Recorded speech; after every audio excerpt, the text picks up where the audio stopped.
Assalamualaikum warahmatullahi wabarakatuh. Perkenalkan, saya Baikuni Al-Faruq, mahasiswa Universitas Siber Asia dalam mata kuliah Manajemen Rantai Pasok, kelas AK404 dengan dosen pengampu Ibu Vika Febri Mulyati. Pada kesempatan kali ini, saya akan mempresentasikan jawaban dari ujian tengah semester saya tentang analisis kelebihan dan kekurangan jurnal terkait manajemen rantai pasok di tahun-tahun terbaru. Adapun judul jurnal yang saya ambil adalah studi komparatif penggunaan teknologi informasi dalam manajemen rantai pasok di industri manufaktur dengan data-data jurnal sebagai berikut. Judul jurnal: Studi komparatif penggunaan teknologi informasi dalam manajemen rantai pasok di industri manufaktur dengan penulis Risma Syafitri, Volvo Sihombing, dan Budianto Bangun. Tahun terbit jurnal ini adalah 8 Februari 2025 dengan penerbit Jurnal Sistem Informasi, Teknik Komputer, dan Teknologi Pendidikan Volume 4, nomor 2, Januari hingga Maret 2025, page 56 sampai 59. Adapun data ISSN dan DOI terlampir. Dalam analisis kali ini, saya akan menganalisis jurnal menggunakan 10 aspek, dengan rincian aspek antara lain.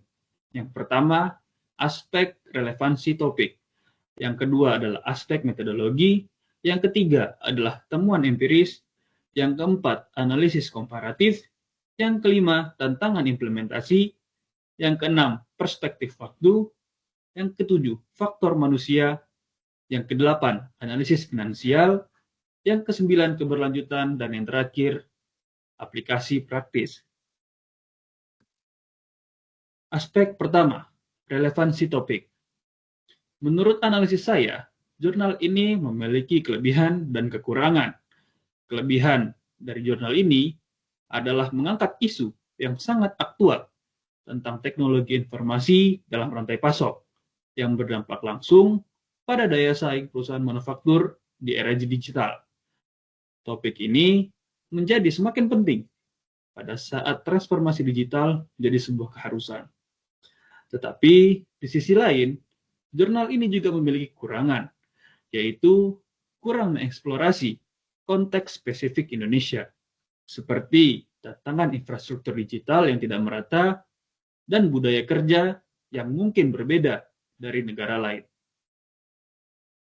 Dari aspek metodologi, jurnal ini memiliki kelebihan karena jurnal ini menggunakan pendekatan mixed method yang mengkombinasikan data kuantitatif dan kualitatif, triangulasi data melalui kuesioner, wawancara, dan observasi memberikan validitas yang kuat dengan sampel melibatkan 30 perusahaan dengan berbagai skala. Tetapi jurnal ini juga memiliki kekurangan dari sisi metodologi, yaitu tidak menjelaskan kriteria spesifik tentang pemilihan sampel 30 perusahaan tadi, dan juga tidak menyebutkan teknik sampling yang digunakan dan distribusi geografisnya di Indonesia, serta alat analisis statistik tidak diuraikan secara mendetail terkait jenis uji dan tingkat signifikansinya.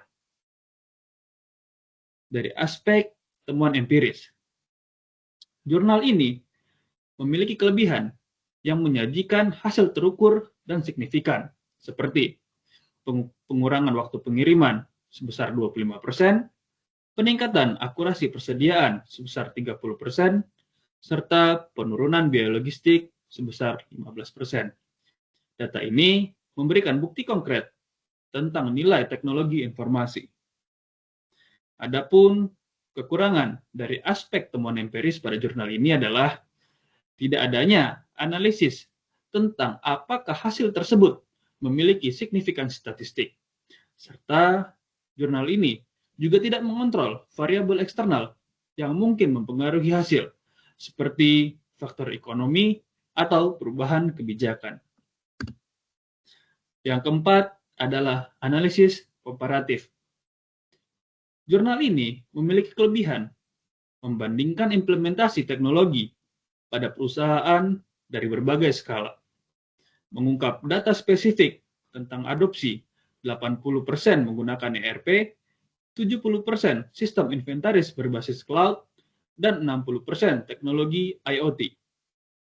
Tapi, jurnal ini juga memiliki kekurangan, yaitu tidak mengklasifikasikan perusahaan berdasarkan sektor industri spesifik yang mungkin memiliki kebutuhan dan karakteristik rantai pasok yang berbeda-beda, dan juga tidak membandingkan dengan praktik terbaik global atau studi kasus internasional.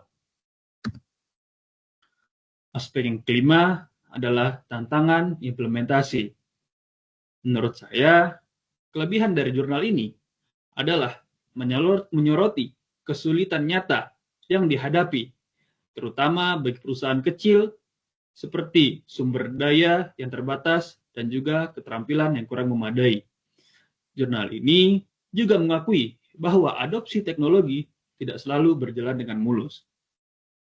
Tetapi kekurangan dari jurnal ini dari aspek tantangan implementasi yaitu tidak membahas aspek keamanan data dan risiko ketergantungan pada sistem digital. Jurnal ini juga tidak membahas strategi mitigasi yang disarankan untuk mengatasi tantangan tersebut.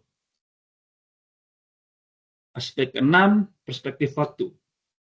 Dari sisi perspektif waktu, jurnal ini memiliki kekurangan, yaitu bersifat cross-seksional tanpa pengamatan jangka panjang. Tidak ada analisis evaluasi penggunaan teknologi informasi dari waktu ke waktu dan dampaknya terhadap perubahan manajemen rantai pasok. Aspek kedelapan adalah faktor manusia. Menurut saya, jurnal ini sangat kurang membahas aspek sumber daya manusia, seperti resistensi terhadap perubahan, kebutuhan pelatihan, dan transformasi budaya organisasi yang diperlukan untuk adopsi teknologi menjadi sukses. Lalu, aspek nomor 8 adalah analisis finansial. Menurut saya, jurnal ini memiliki kekurangan dari aspek analisis finansial, yaitu tidak ada pembahasan yang mendalam tentang ROI dan analisis biaya manfaat dari implementasi teknologi, serta tidak ada informasi tentang periode pengembalian investasi atau strategi untuk meminimalkan biaya bagi perusahaan dengan sumber daya yang terbatas. Nomor 9, aspek keberlanjutan. Menurut saya, jurnal ini memiliki kekurangan dari aspek keberlanjutan, yaitu tidak membahas aspek keberlanjutan yang saat ini menjadi tuntutan global dalam manajemen rantai pasok, seperti pengurangan jejak karbon dan traceability. Dan yang terakhir adalah aplikasi praktis. Menurut saya, jurnal ini memiliki kekurangan yang tidak dibahas pada jurnal ini, yaitu kurangnya rekomendasi praktis yang terperinci atau kerangka kerja implementasi yang dapat dijadikan panduan dan acuan oleh praktisi industri, serta tidak ada peta jalan untuk perusahaan yang ingin meningkatkan adopsi teknologi.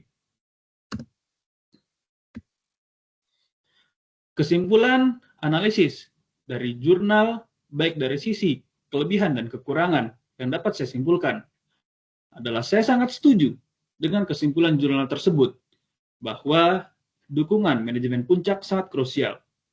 Tanpa champion di level eksekutif, inisiatif transformasi digital seringkali terhambat di tengah jalan atau tereduksi menjadi sekedar proyek IT tanpa dampak bisnis yang nyata bagi perusahaan. Dan sebagai penutup, meskipun memiliki beberapa keterbatasan, saya merasa jurnal ini telah memberikan gambaran yang cukup komprehensif tentang peran penting teknologi informasi dalam meningkatkan daya saing industri manufaktur di Indonesia melalui optimalisasi rantai pasok. Bagi praktisi industri, temuan-temuan dalam penelitian ini bisa menjadi cermin untuk merefleksikan praktik di perusahaan sendiri dan mengidentifikasi area-area yang masih bisa ditingkatkan. Sedangkan bagi akademisi, penelitian ini menyediakan landasan yang baik untuk studi lanjutan yang lebih mendalam dan juga lebih spesifik. Baik, sekian presentasi dari saya. Mohon maaf apabila ada kesalahan dan kekurangan. Saya akhiri. Wassalamualaikum warahmatullahi wabarakatuh.